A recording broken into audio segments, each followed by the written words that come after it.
Hello guys, welcome back to our channel Vijju ideas and vlogs.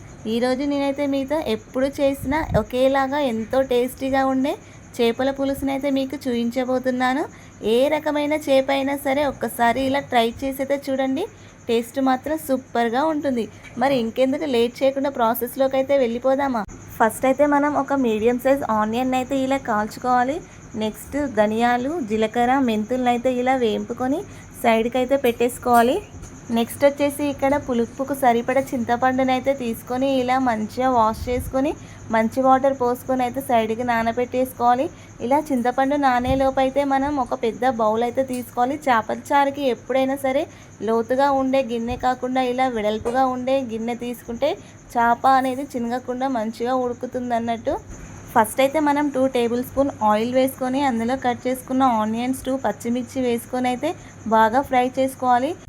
ఈలోపు మనం సైడ్కి fry చేసి పెట్టుకున్న జీలకర్ర, మెంతులు, ధనియాలు, అలాగే కాల్చి పెట్టుకున్న ఆనియన్ అయితే ఇందులో వేసుకొని మిక్స్ అయితే పట్టేసుకోవాలి.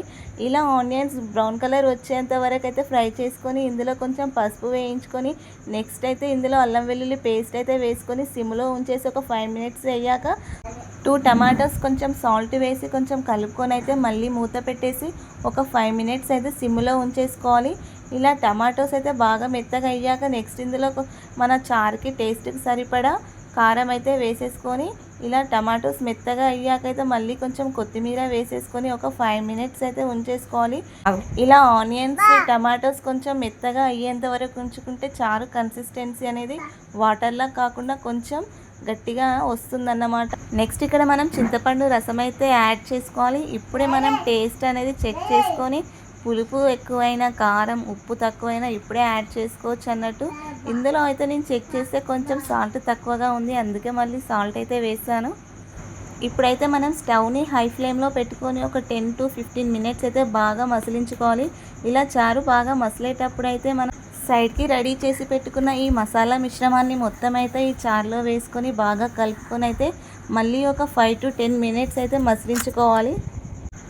ఇలా బాగా మసిలేటప్పుడు మనం సైడ్కి వాష్ చేసి పెట్టుకున్న చేపలను అయితే ఇందులో చారులో వేసుకోవడమే.